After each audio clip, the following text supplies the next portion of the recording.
live in effect with my man DC. Charlo versus Canelo. Who did you have before the fight? Well, before the fight, I already had Canelo, man. It was a nonsense fight. It was a fight that shouldn't even took place.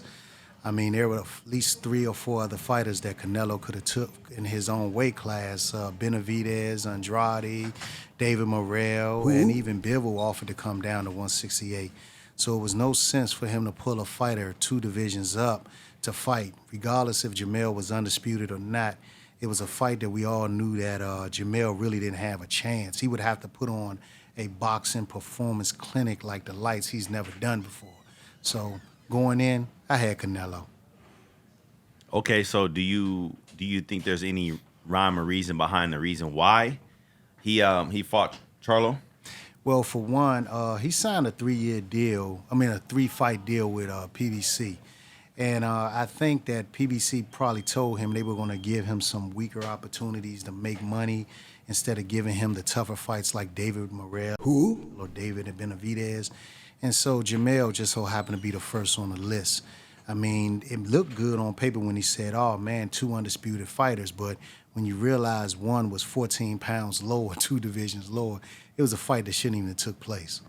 Well, you know, honestly, not hearing you say that reminds me of like Gervonta Davis. A lot of his opponents come down from South. Is that fair to say? Yeah, I've always criticized Gervonta. I always thought his level of opposition was subpar also. I mean, if you look at the fighters he's fought a lot of fighters that were, lower weight class, coming up from like a division lower or whatever. He's never fought, to me, the top fighters of his division. He would always pull guys out to where he had the advantage over. So it's similar. Okay, so is it safe to say that it may not have been Canelo per se, but the PBC practices in this situation? I wouldn't necessarily say it was the PBC practice. I think what it is there are certain fighters who generate money, and I don't think that PBC would risk those fighters to lose, especially right now when they're the biggest draws in boxing, meaning Tank Davis and Canelo. When you're guaranteed to probably gain about a $50 million profit after you pay everything, you're probably going to be like, why am I going to risk these guys to lose to somebody who's not going to generate the money? So with Tank Davis, they'll throw him in there with a Ryan Garcia because they know he is not really much of a threat. Ryan will bring in the audience, but he's not going to be nobody that we really think would knock out Tank Davis. That's why you won't really see Tank in there with a Shakur or Devin Haney because they know that'll mess up the money train. And the same with Canelo. If they sign Canelo to these 3-fight deal, multi-million-dollar deal, where they're probably paying him about 40 to 50 million a fight, and they know they can generate after everything is done 60 million easy profit, they're not going to risk him to put him in there right now with a David Morrell or David Benavidez, knowing that they probably can knock Canelo out. And then now what? Who wants to pay all that money to see Canelo again? He just got knocked out by David Benavidez.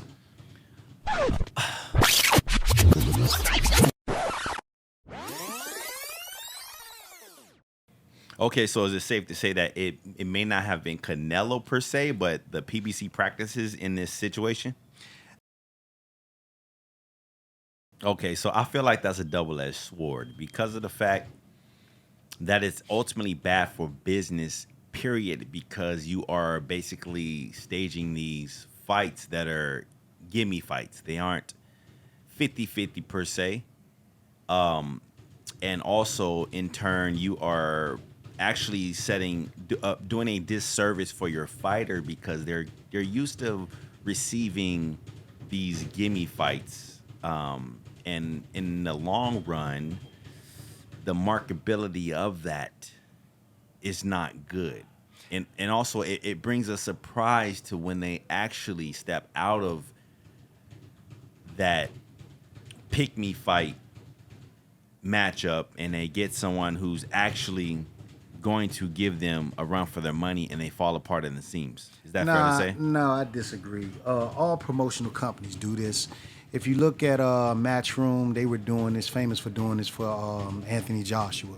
They would put him in there with guys like Derek Chisora or Dillian White, and we all knew these guys didn't stand a chance to beat them. But they were in-house fights, and they were guys that they can make profit off of, and they don't have to risk their money maker losing fights. It was similar to Top Rank used to do the same with Manny Pacquiao. They would put him in there with guys that they knew Manny Pacquiao would beat. He clearly had the advantage.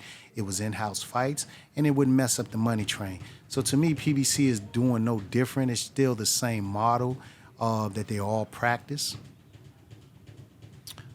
Okay. Okay, I guess that's kind of fair. I just say the common denominator. It just seems like when some of these fighters from a certain platform or promotional company step outside of the norm that they usually do, it is night and day when it comes to how the fight looks. So I'll give you an example. Terrence Crawford versus Spence. Another example, Fulton. Another example, the Bronze Bomber. Another example, Kalinaki, Porter. It just seems like, as much as I can agree with the practices of the actual promotions, I can agree with that in house, but I feel like it's still they still had the desire to make actual fights, and when it comes to what they say across the street type of business, it wasn't a locked out, freeze that fighter out type of mentality. And you might correct me if you're wrong, but I feel like at one point in time, most of the fighters, they were all basically wolves, and then PBC basically domesticated them, fed them good, kept them separated from the wild wolves out there, and then when they actually stepped out, they got demolished. And it's not even like a competitive fight. It's like, man, everybody felt like they were duped or fooled to believe that one fighter was going to do something against another fighter, and it was like cakewalk. Well, I disagree. For one, I would say with the Earl Spence fight, Crawford put on a performance we've never seen him put on before because the lack of opposition that he's fought over Top Rank was really subpar. They were over the hill fighters like the Amir Khans or the Kell Brooks, or they were subpar opponents like the David Avanesian and people like that. As far as who fought the better competition, you would have to say it would be Earl Spence because Earl Spence fought the guys who were, to me, were better known, whether the Danny Garcia, the Lamont Petersons. Yeah, they were a little long in the tooth, but I thought that he fought guys that were more recognizable, had better names, and it was better on the resume. And as far as when it turned out, Crawford just one of those fighters, man, once in a generation fighter. I wish he would have got a hold of the guys like the Keith Thurmans and the Danny Garcias earlier, and we could have really got to appreciate what he was instead of being 36 years old, and we're really starting to appreciate him now. As far as the Fulton anyway, man, that was one of those ones. I think Fulton froze up on a big stage when he went over there to Japan. I think that the big lights, he's used to fighting over here in his crowd. But when he went over to Japan, I mean, like they say, them bright lights freeze you up. And he went over there, and if you look at him, his whole demeanor, the way he fought, he was almost like he was shell shocked. You know, he was caught up in the moment. And also, it brings a surprise to when they actually step out of that pick me fight matchup and they get someone who's actually going to give them a run for their money, and they fall apart in the seams. You know, as far as Deontay Wilder and Tyson Fury, you got to remember the first Tyson Fury Deontay Wilder fight wasn't a top ranked collaboration. It was all under PBC and Showtime. And Manuel Stewart said something years ago. He said that Tyson Fury was going to be a future champion that a lot of people will have a hard time dealing with. The dude is 6'9". He moves like a middleweight. He boxed like a middleweight. It's unheard of. And so we all knew Deontay Wilder was never the greatest boxer. Granted, he had a bronze medal. He just relied on his punching power. That's why when he fought guys like Luis Ortiz, he was losing the fight until he could land that punch. With Deontay Wilder, we never went in thinking, man, he's going to put on a performance. It was when he catch you with that right hand, that nuclear bomb, he was going to put you down. That was the situation with him. So when he fought Tyson Fury is a pure boxer. The first fight, we could call it a long count. We can call it whatever. Tyson got up, draw. Then the second one, well, I don't know what the heck that was. But the third fight, they both was give and take. And in the end, one went down 3 times, one went down 2 times. And Tyson was the last man standing. So it wasn't so much that Deontay folded when he came across the top-ranked fighter. He just so happened to fight the best heavyweight in the world. Just so happened to have signed with Top Rank after his first fight with Deontay Wilder. I mean, I'll speak about the last part. I don't know, but I know there's a fighter named Otto Wallin, and people should check out that fight when it comes to Fury. I feel like Great fight. I feel like the Fury fight with Deontay was a cherry pick gone wrong. You know, but we'll just double back on that later. No. Let's touch that, because if you want to say it was a cherry pick gone wrong, we both know that what's going on between Deontay and Anthony Joshua. And we could say who was at fault. Deontay and them side off of 50. Matchroom and them said, we're going to give you a flat fee. So we can blame whoever we want to blame. He chose Tyson Fury. Tyson Fury was out of the ring for a while. He was like the last recognizable real heavyweight champion of the world, because he beat Vladimir Klitschko. And Tyson put up a heck of a fight. I mean, a motivated Tyson Fury, man. Come on, let's be honest. I don't see none of these heavyweights right now, including Deontay Wilder, beating him. I don't care what promotional company he's with. Tyson Fury is still Tyson Fury. I mean, we could turn around and say the same thing with, what's his name, when AJ fought Andy Ruiz. Andy Ruiz at the time was with PBC. AJ was with Matchroom. It's just... Again, and that I feel like was a cherry pick gone wrong. That definitely was a cherry pick gone but wrong. See, it's crazy how you always agree when it's not PBC. That's crazy to me. Hold on now. No. I would have called it what it was. You call it what it is when it's not PBC. So it's like a hard time for you to call it what it is when it's PBC involved. I don't understand why. Okay, if we're going to say that Tyson Fury Wilder was a cherry pick gone wrong, yes, Wilder looked at Tyson Fury as he was out of shape. He was out of the ring. He probably figured it was an easier win for him with a name. Okay, so just say yes and let's move on. Okay, yeah, to a certain degree, yeah. It wasn't as bad as Andy Ruiz, but I'll give you that. If you want to say it was a trade, Andy Ruiz wasn't coming off of not fighting at all. This is why, but this is why I don't say it's a cherry pick gone wrong. We all knew Tyson Fury was the best heavyweight before his absence. DC. And even now, we still say it. DC. Go ahead. It doesn't matter about all that. It's either you're active or you're not active. No, he wasn't active. He wasn't active. So that's what I'm saying. So just give me that cherry pick gone wrong. Now, do you want to use that? Because I can flip it back on you. You can flip it however you want to flick it. Okay, let's flip it. Let's flip it to the Earl Spence thing. Okay. Earl Spence was a car wreck. We all saw that he wasn't the same after that. When he fought Danny Garcia, he looked like a shell of himself. At the end of the day, hold up. One ahead. guy was out of the ring. If you want to go start talking about cherry picks, Spence wasn't looking the same. And then on top of that, he hadn't been in the ring in a year and a half. So Crawford had just fought 5-6 months earlier. Okay, let me know when you're done. Yeah, so when we say let me know cherry pick, I'm saying you point to one. Cherry pick. Go ahead, brother. Go ahead. Since day one, his brother been fighting to get that guy. Number one. Number two, don't matter what y'all say, everybody was saying that Spence was going to give him that work. Where was that energy? What was that energy of cherry pick before that? It's funny how every time after the fight, it happens. I'm not calling it. Listen. And look, hold on, pause. I ain't done yet. Let me go, baby. Let me cook. I'll let you cook. Number one, after the accident, what did I say?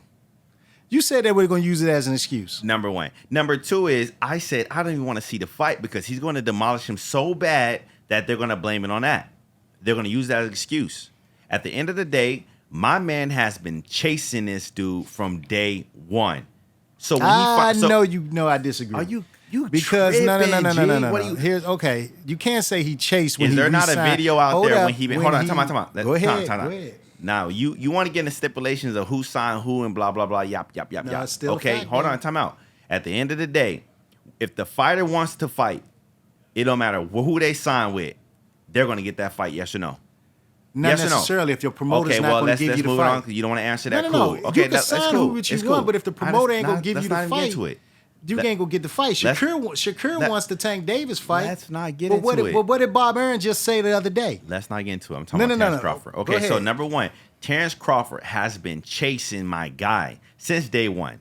There's actual video evidence. Spence has even said that Crawford has came to him with that energy from day one, asking for the fight. At the end of the day, after the fight happened, Crawford said, "Thank you to Errol Spence." Why? Because it wasn't happening if it wasn't for the fighters. What I'm If it telling you, wasn't for Earl Spence who wanted the fight. Right. So Terrence has been chasing from day one. Earl has always said, "Oh, it's gonna go like this," because Al said. So if it just so happens that after the car crash, he finally gets the fight, that's not a cherry pick, my guy. No. What I'm saying Pause. is No, this. let's go on. I understand what Oh, you're saying. we about but to get I understand into what you're this right saying. here. I get it, but I'm addressing the cherry pick. I'm addressing the cherry pick comment you said. So we can talk about whatever, but let's talk about a cherry pick. Is that deemed a cherry pick if I've been chasing you for years and I finally get the fight, regardless of what happened outside of the ring? You're a grown man. True. Your team says that you're ready. Everybody says that you're ready. Everybody says you can win. That's true. But all of a sudden I whoop you like I'm a grown man, you're a little boy. It becomes a cherry pick. No, here's the thing. No. Here's the Let's thing, talk young about the brother. cherry pick. Let me, Is that a cherry pick, yes or no? I'm trying to explain it, brother. I'm I trying to see why- explain it. Can I explain? Yeah, hold on. Yes, but let me ask a question. Okay, now you want me to say what you want me to No, say? I'm trying to address. I don't. You can say I'm yes not or saying, no. But hold on. Let me say. Okay, if you think that's a cherry pick, say yes right now. I think it's partial cherry pick.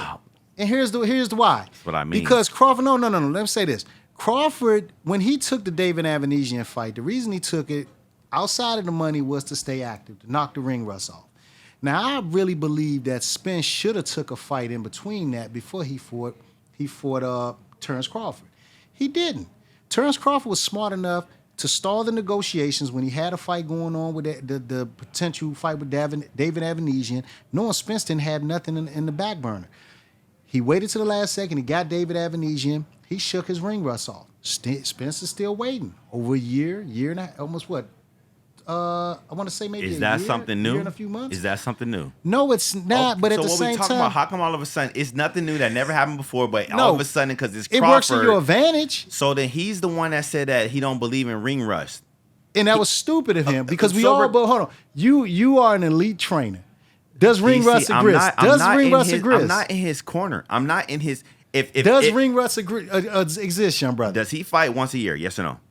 Up until the accident he fought once a year. Before the accident, he was fighting twice a year. So at the end of the day, if not the way he handles business, the way he boxes does not change. All of a sudden, Terrence Crawford comes, and all of a sudden, it's wrong. No. Oh, you wrong for taking a year off. You wrong. You wrong. You what wrong. I'm saying, what I said, you brung up cherry pick, and you started talking about. And you still didn't answer my PBC. question. You said it was What a cherry pick. I just I proved to you that said it it wasn't is. cherry Hold pick. on, I said it was a partial cherry pick. If you want, I'm gonna stand by what I'm Partial. saying, bro. If I'm gonna go to a Hold tree on. and I'm gonna pull a cherry off of the tree, I can't partially pull the cherry, G. Like what what I'm we talking saying, about? brother, is the fact that Spence had been out the ring for over a year, close to a year and a half. That don't matter. That's ring rust, bruh. It don't matter. We both know that. It does matter. Let me tell you why it don't matter. You got fighters, bruh. You got elite let me fighters. tell you why You're it doesn't not going to matter. let them go in there with an elite opponent in their ring rust. You're going to be like, hey, I need you to get a fight in between and shake the ring rust off. DC. Am I right or wrong? It don't matter what Am I I did. wrong I'm or not am in I- his corner. But would you do that? They do the same thing all the time.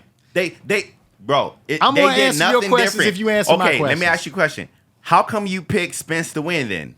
I actually picked Spence to win based off of what I saw of Spence. I actually thought But he that. had ring rust. I Yeah, thought but that I was a honestly, factor. I didn't think that it would take a factor. And what I'm saying is, I'm still not going to take nothing away from Terrence Crawford. But see, you No, can't, I'm not. I'm not. Terrence Crawford had an answer for everything the boy did. Whether it was ring rust or not, I still think Terrence Crawford's style is all wrong for Earl Spence.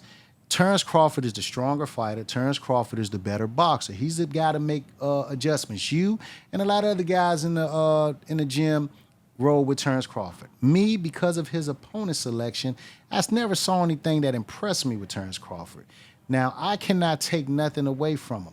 Should Spence had a fight in between? Yes, but it was up to Spence and his team to make that decision. They chose to not. They thought what they had was good enough, and they got the brakes beat off of them. Oh, go ahead. Okay, so number one, it doesn't matter about the opponents because you can always see what a person is doing with what they have in front of them. Number two, the reason why he didn't have opponents because everybody was running scared. Number three, it don't matter when, you messed what, up there. how, where Spence would have taken that fight. Terrence Crawford was beating my guy.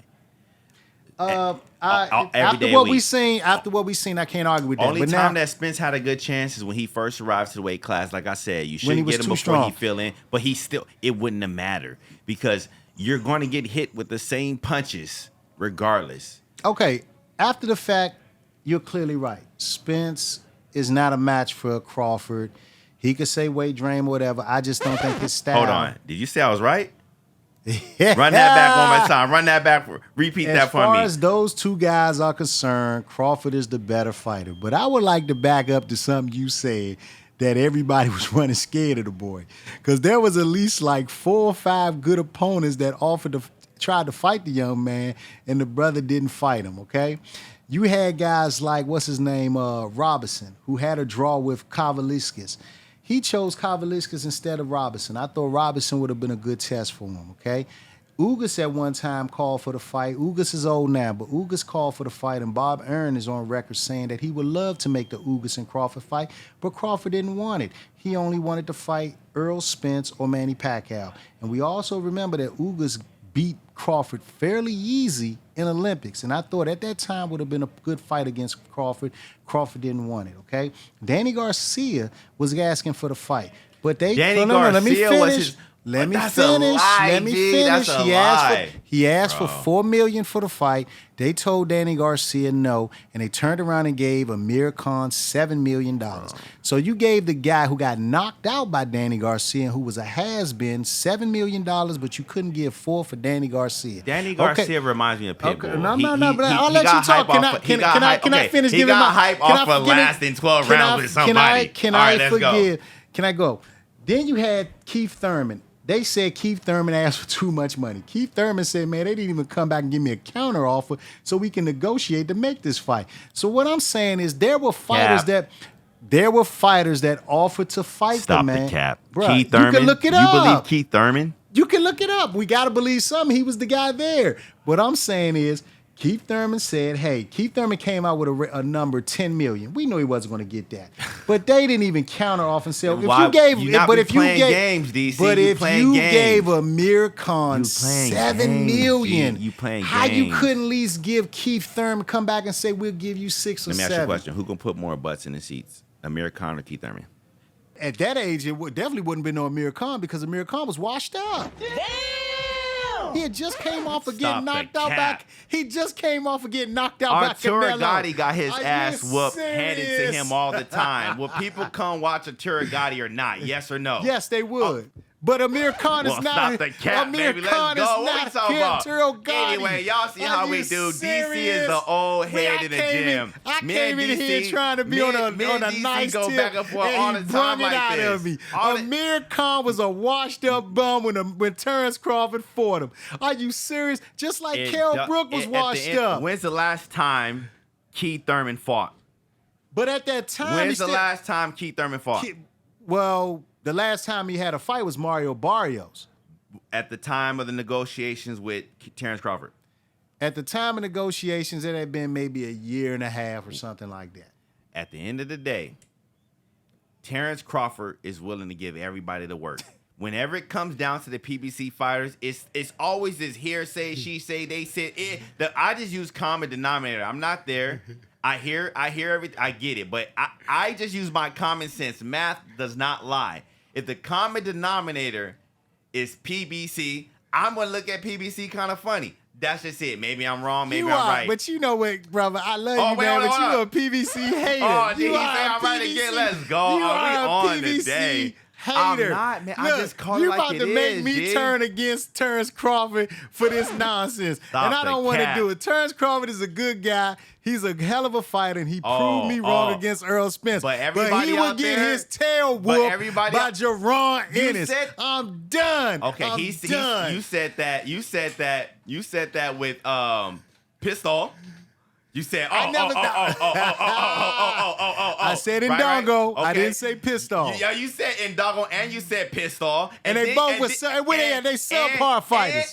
And you said Porter, and I said I told him stop the cap. I said stop the cap. He gonna be the first person to stop Porter. And what happened?